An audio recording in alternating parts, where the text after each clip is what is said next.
Excellent. So we had the opportunity the other day to do a live podcast, and that was wonderful. I learned so much from that. So we're really excited about today's topic. It's investing in this chaotic world and how to do it. I'm going to let you start a little bit with personal introductions, and then we can pick it up from there and take a look at this environment. There might be some hard questions, a lot of easy questions, so let's just be prepared to be sharing. Thank you. Go ahead.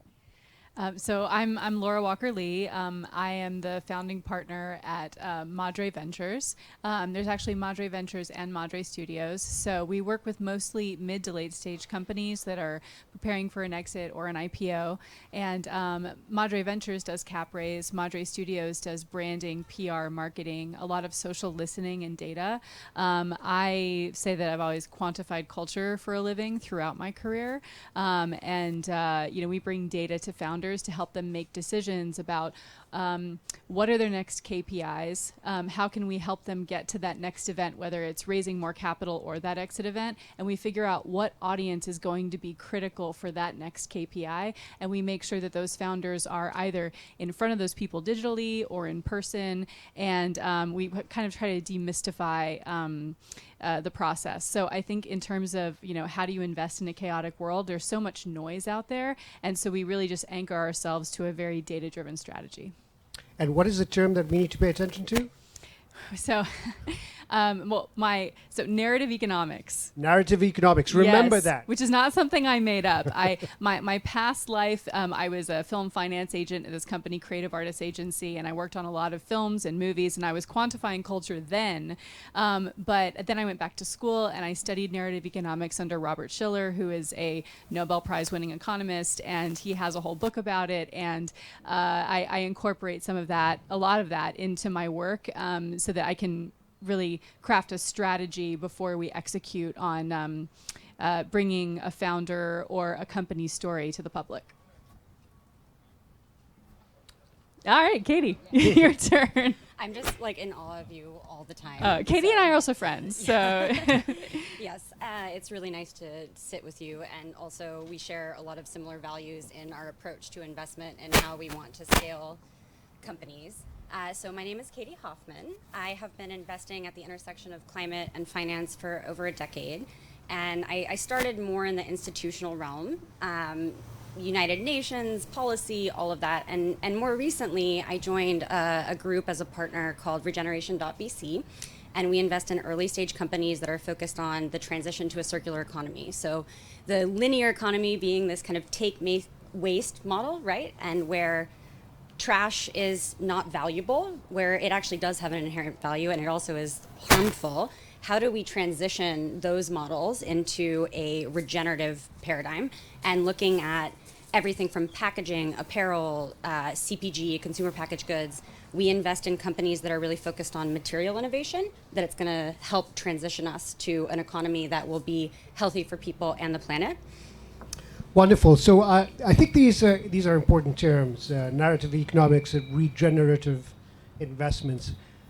They fall into a realm that I don't think we're paying enough attention to. We may be clouded by the whole Web 3.0, blockchain, crypto, and what's that? Yeah, exactly. What is that? Do we really Depending care? on the day, I can explain to you what those things are or not. So yeah, I mean it's so let's not forget the fundamentals. The fundamentals are what you both are doing in terms of looking at industries that can be changed today, and how do we change those, both with the narrative and what's happening around there, and the regeneration, reuse, repurposing of waste materials. I mean, we do know that the environment is being dramatically affected, and we've looked at all these people going out to space and trying to land or create what's the term there that we had? It was like moonshine on the moon, right? Should we be doing that?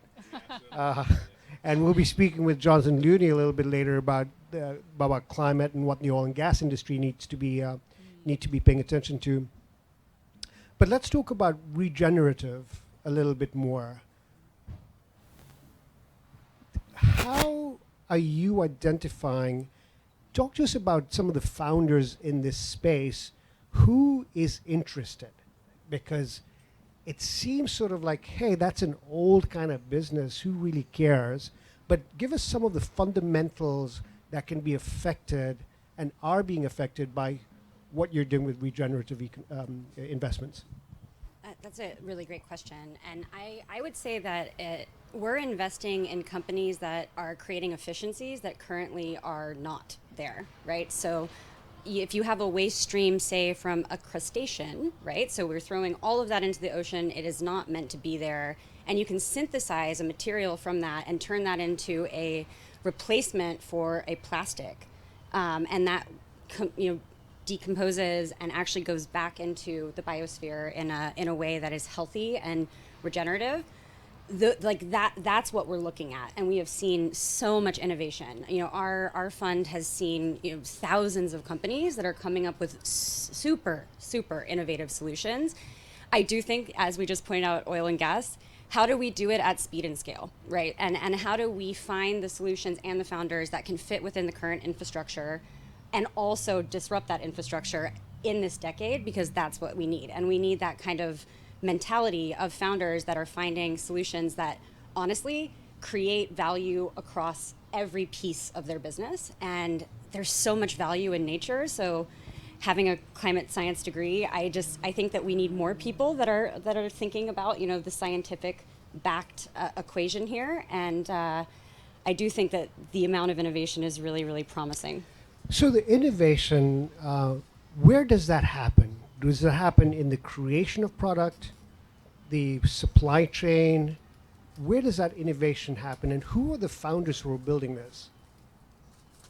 Laura, do you want to take that one? Because I know you and I have both hung out with our friend Tom Chi, who's investing in incredible companies. It's happening across the board. Mm-hmm. Speaking from a venture perspective, we are looking at seed and Series A companies that are innovating on multiple fronts.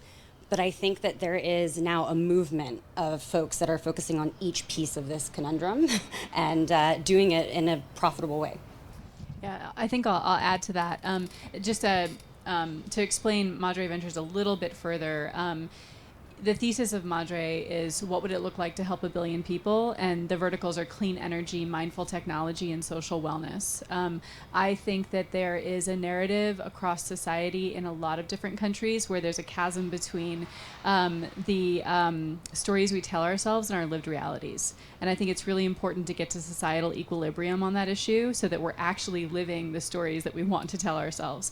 And so I'm trying to do that with founders and with companies that can actually make a difference in those verticals. The only way I can do that is to partner with GPs and people who work at funds that have deep knowledge in those sectors. And oftentimes, I can marry with those people because they have founders who are scientists or engineers. They're incredibly technical, but they don't know how to tell a story. And if you look at, say, we were talking about this the other day, if you look at the highest share price of Tesla last year, it was $1,200. The highest price of GM share last year was $65. GM's actually doing a lot more for electric vehicles and for carbon drawdown and things like that than Tesla, but Tesla's story is better. And so I think that's just one example of how narrative is incredibly important. And I think that where can these people be found when it comes to, we're talking about regeneration, we're talking about clean energy and all of that. There's a 2030 goal, so I think it's difficult to launch an effort at this point in 2022 to get us to our shared 2030 goals. So you really have to be looking at mid to late stage. With other verticals, I really want to encourage people to look at early stage, because that's where women and people of color are, and that's just where they are in their journey. And there's so much incredible talent, like our friend Tom Chi, who he co-owns a lot of patents with Google. He was on the team for the first self-driving car. He co-owns the patent for Google Glass. Amazing guy, who now runs @One Ventures, and Sergey Brin is the lead LP in his fund.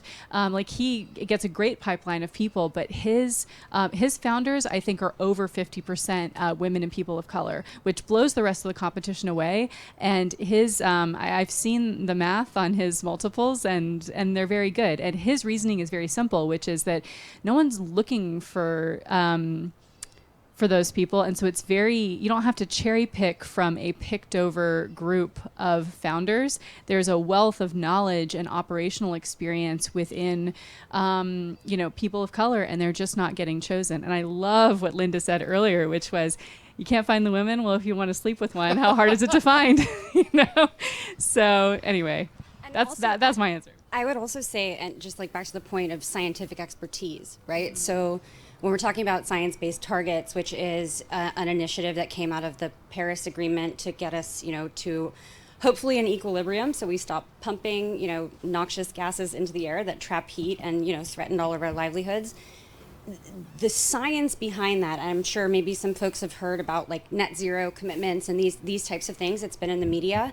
It's very rare, though, that investors have the technical expertise within their firms to address some of these issues. And when they see good deals, say, okay, that actually can work with an embedded infrastructure on a hydrogen plant. Like, it is very difficult to find that within venture capital. I recently have found.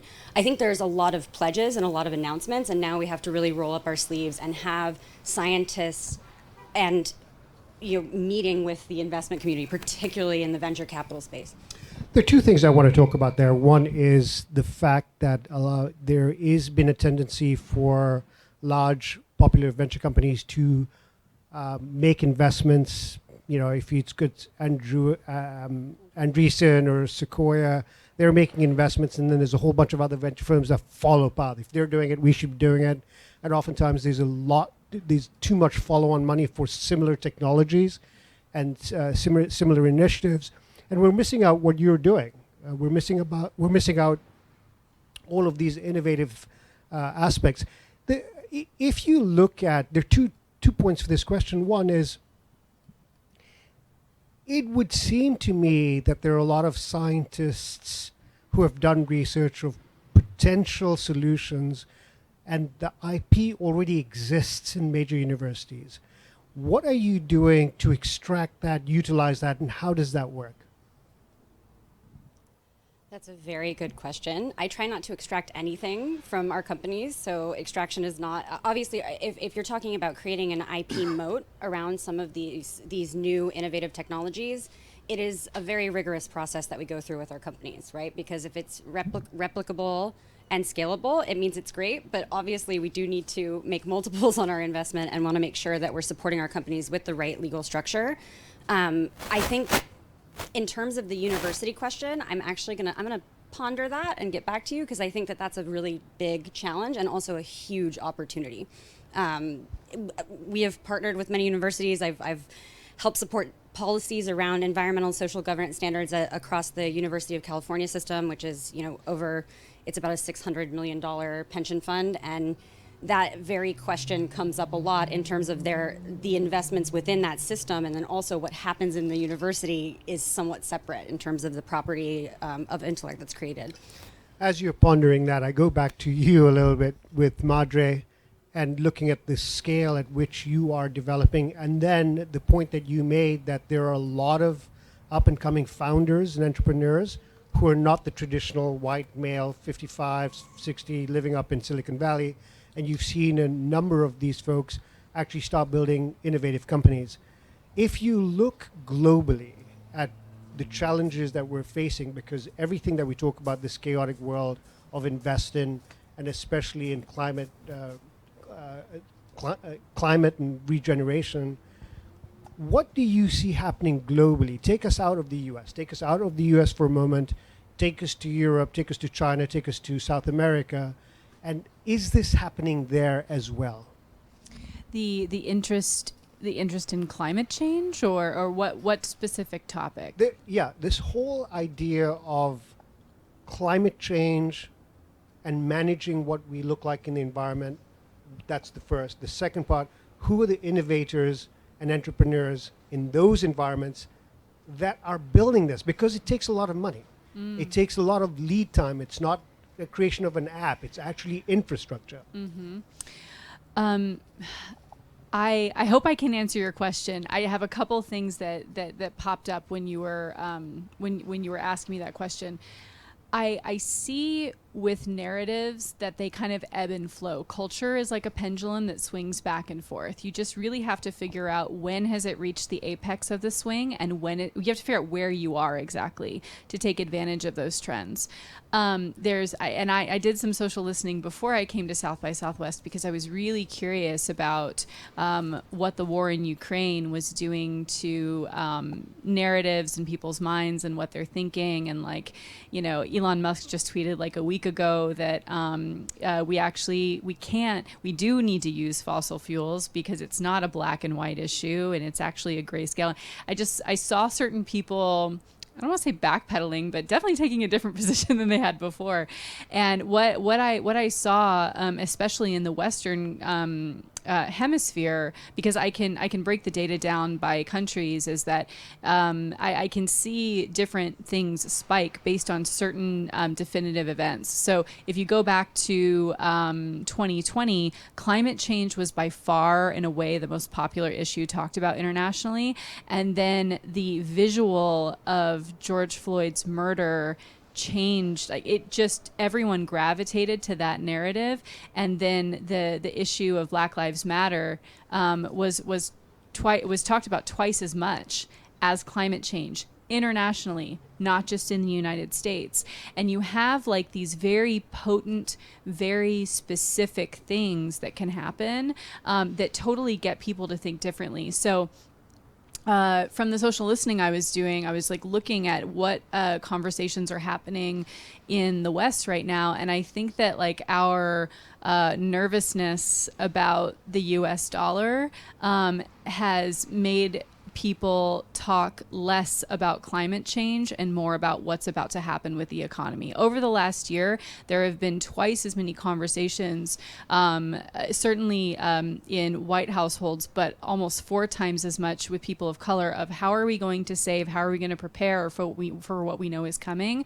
And so now that gas prices are increasing and things like that, I'm a little concerned that ESG topics are going to take a temporary backseat to people just putting food on their tables. And you have to think about the narrative constellation around the company that you are running. You can't, it doesn't live in a vacuum. I go with founders through macroeconomic analysis and also microeconomic analysis. So for microeconomic analysis, it's like, okay, I do an intake and I say, what do you think your company represents? How do you think people are receiving it? How many people do you think are talking about it? And they give me an answer. Then I go do social listening and data scraping and things like that. And I'll say, okay, you think your company's here, but it's actually here. And how do we bridge the gap between those two things? But within that, there's the bigger narrative constellation, which is a macro, narrative analysis, which is where does it sit against the backdrop of culture and what people actually care about? And then we can start to make decisions on what publications should interview, what stages should you be on, what influencer, do you need to partner with? I get a lot of calls because I used to represent celebrities.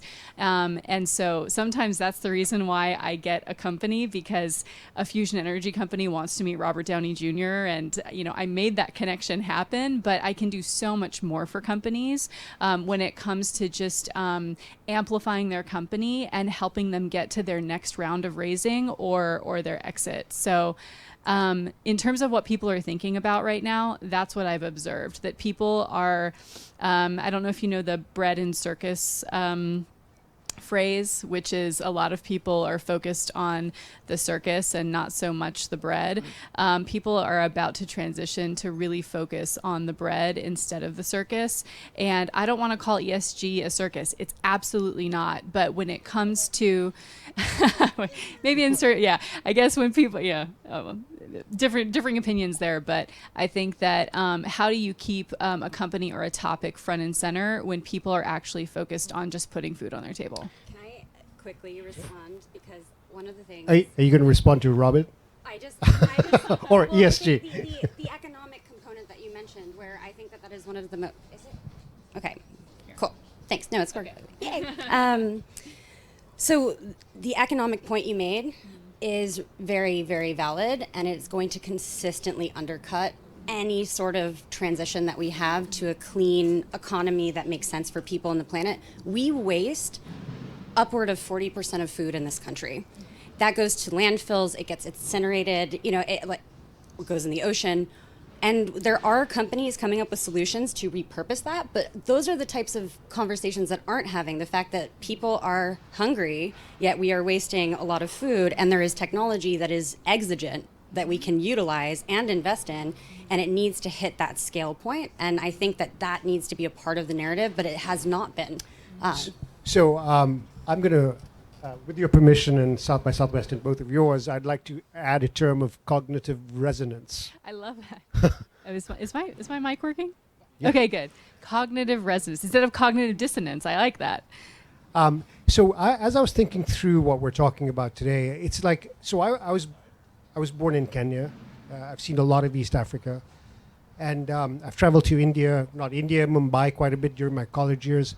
And I think what we've forgotten being here, South by Southwest or the US, Silicon Valley, Chicago, Boston, New York, Miami, I think what we do forget, and this is to your point of food and regenerative economics and investment, is there are a huge number of people in the billions who can barely get bread. Yeah, it's very true. And when we start looking at the various things that we're actually putting money into as VCs and venture companies, we're forgetting the fundamentals of survival and equity to a majority of the population that exists with us on this earth. Values versus we've been prioritizing valuation over values, and I do think that they are inextricably linked, but we have gotten a little bit off course in terms of our common humanity and how we operate on this planet. So before you go, let's talk about ESG. If more and more people pay enough attention to ESG, valuation on ESG, return on investment on ESG, environmental, social, and governmental policies that companies have ESG. If more people pay attention to this as investors, do you think this will change the narrative? Well, so on the side, I have a project called Corporate Social Accountability, which I think is the next step beyond corporate social responsibility.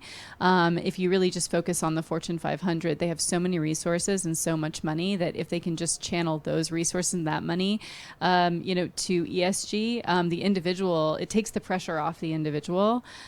So I did a social listening study, and I hired a couple of data analysts where we took every corporate promise that has been made over the last 5 years by all the Fortune 500 companies, and we looked at the language of every single promise, and we started to extract data and patterns.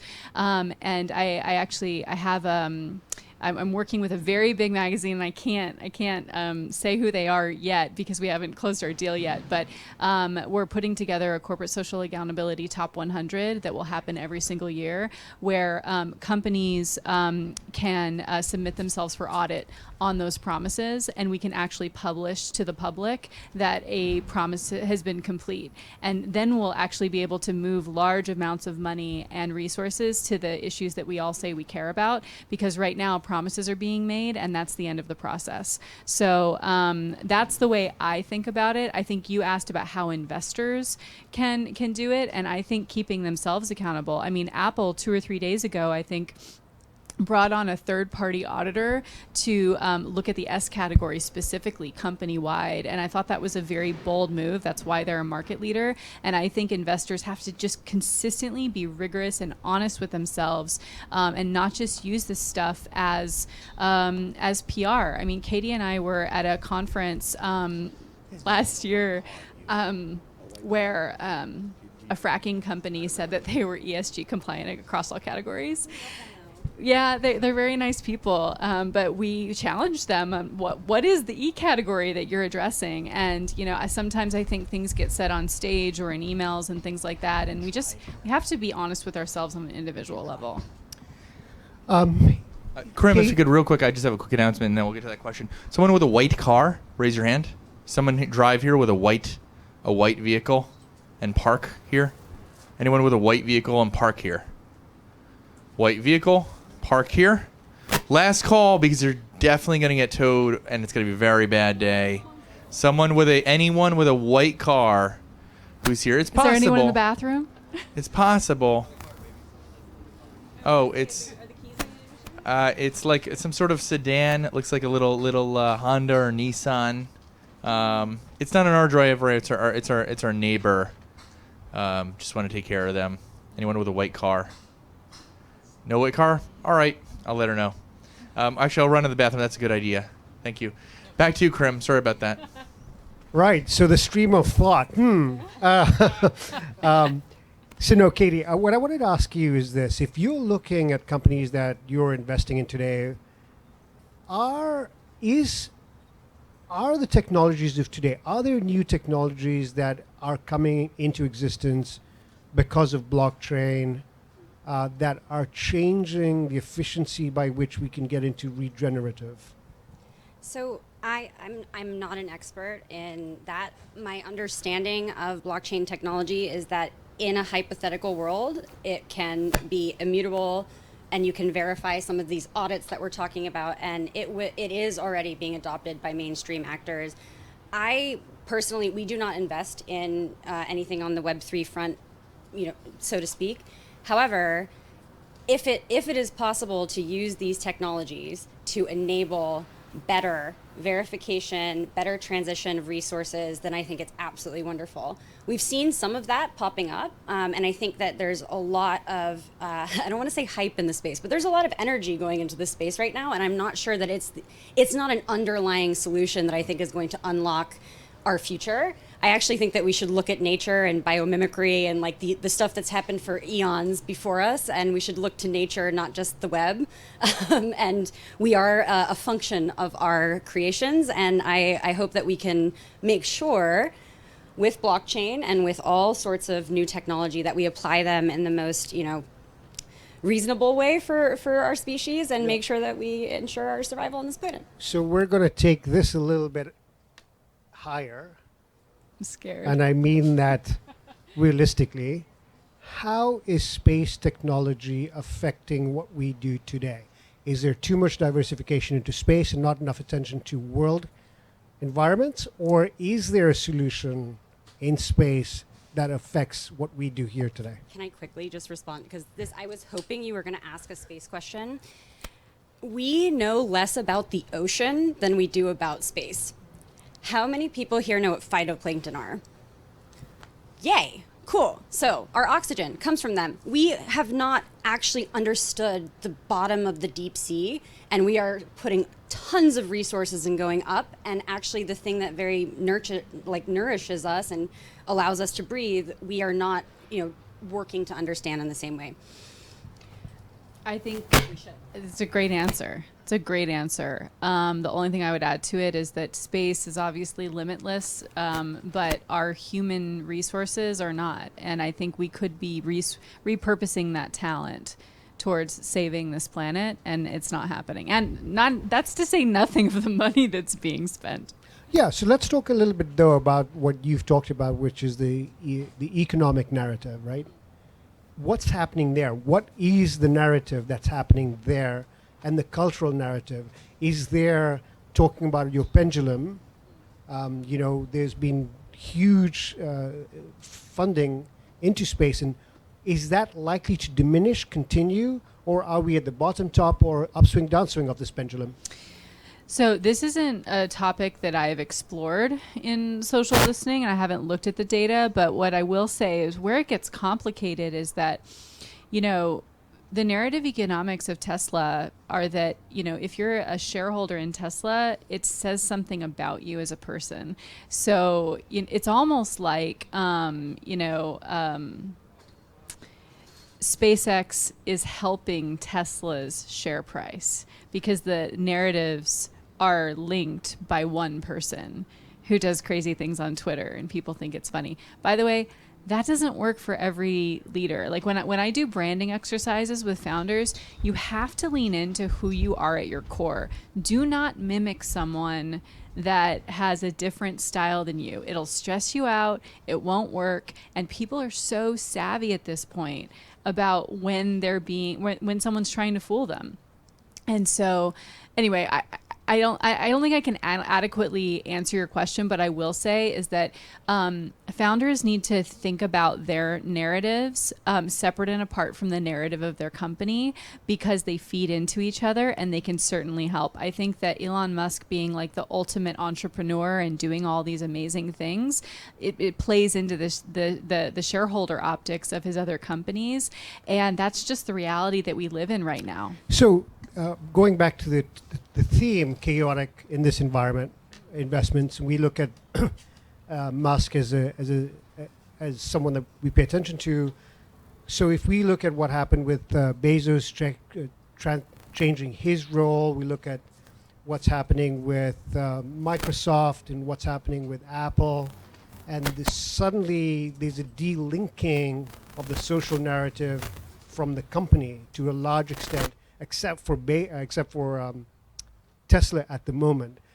Do you think that now, and you're shaking your head, and do you think now that the valuation of these companies are based more on fundamentals as opposed to and apart from the social narrative and attachment to character?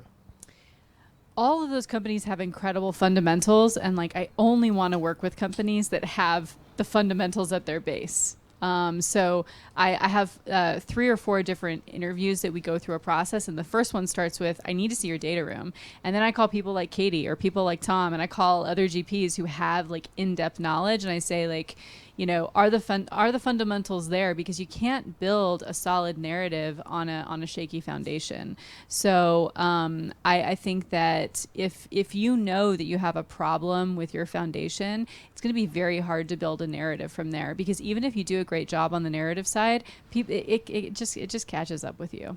You know. To follow up with that, Katie, when you talk about your LPs, your investors into your fund, and you're talking about regenerative environments and protecting the environment and an economic environment, give us an idea of these investors. Who are they? Why do they do what they do?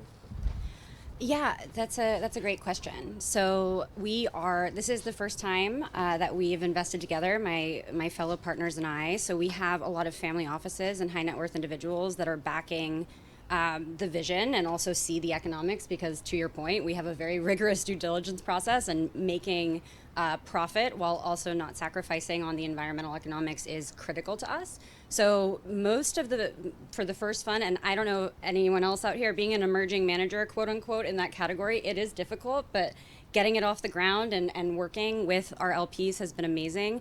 And we've done it in a more distributed way. So instead of being perhaps a feeder for one large institution that is utilizing our fund perhaps to help build innovation, we are working with a lot of different individuals, a lot of different companies, and it's been really a pleasure because we see it as an ecosystem as well. So our LPs, our advisory network, everything that is a part of the kind of regenerative platform is helping us scale our mission, which is supporting founders and startups that are going to make profitable solutions that eliminate waste and pollution. If there's a burning question, we'll take one because we're there in time. Okay, we're done. So before we go away, no questions, we are live streaming. What is it that you want to say to the audience out there? What's your ask? It's not so much an ask, maybe it's a comment. I've really enjoyed being here. I think that the ecosystem that you put together, with Grithouse has been really awesome. I've been jumping around and I just find the quality of the people here to be great. And I'm really excited about your Global Investor Conference. Wonderful, there you go. I'm going. You just sold one ticket, so yeah. On that note, I actually instead of making an ask, I just want to say a thank you to the team and everyone. And Cynthia Johnson, you're amazing. Bella and thank you so much. Wonderful. Thank you. Round of applause for Laura and Katie. They're changing the world. Help them change the world. Be cognizant. Pay attention to the narrative that's going on. Help change the narrative if it doesn't fit into making things better for all of us. Change the narrative, because the more we speak up, the more people will pay attention.